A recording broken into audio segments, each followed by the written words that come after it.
రాగండి చెప్పండి. ఇది వీటితో కళ్ళు పేసి కడగాలి బాగా.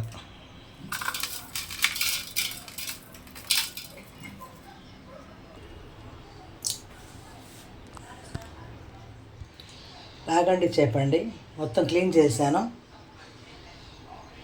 ఇక్కడ హైదరాబాద్లో అది కడగటానికి ₹1 కూడా తీసుకోరు. అదే మన గుంటూరులో అయితే ₹60 తీసుకుంటారు. ఇక్కడంతా ఫ్రీ చేస్తారండి. తర్వాత ఏం చేద్దాం, ఏం కూర చేద్దాం అని ఆలోచిద్దాం. కొబ్బరి, అల్లం, చిన్నుల్లిపాయలు, లవంగా, చెక్క వేసి మిక్సీలో వేస్తున్నానండి. నేను ఎప్పుడు కూడా ఫ్రెష్ ఇలాగే చేసుకుంటాను.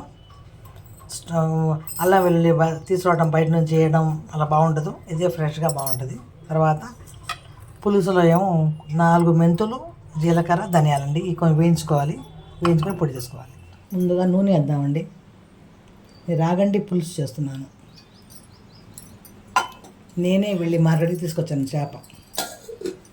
పిల్లలకి తెలియదు కానీ అందుకని. ఉల్లిపాయలు వేద్దామండి. నూనె కాకిద్ది వేడైపోయింది. నూనె ఉల్లిపాయలు బాగా వేయించుకోవాలి.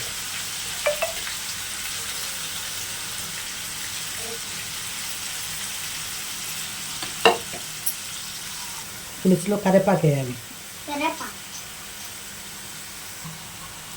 టమాటా, పచ్చిమిరకాయలు, మామిడికాయ ముక్కలు వేయాలండి. మామిడికాయ పచ్చి ముక్కలు వేస్తే అసలు పులుసు వేరే లెవెల్లో ఉంటుందండి. చాలా బాగుంటుంది, చాలా రుచిగా ఉంటుంది.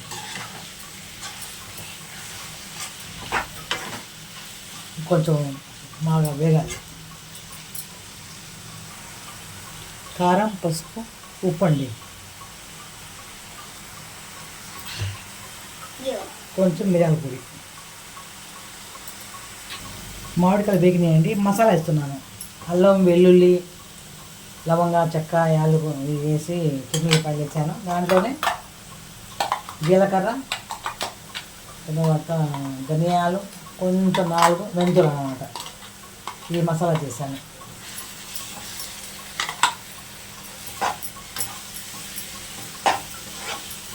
కొంచెం ఉడకనివ్వాలి. అన్నీ ఉడికిపోయినాయండి. ముక్కలు ఉడికిపోయినాయి. చింతపండు రసం వేసానండి.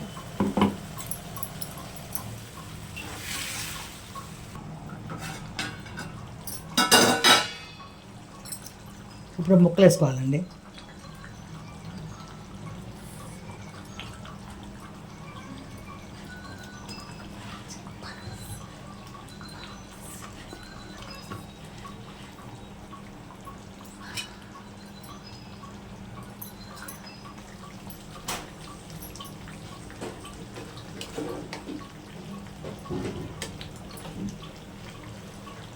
అన్ని ముక్కలు తిప్పేసానండి.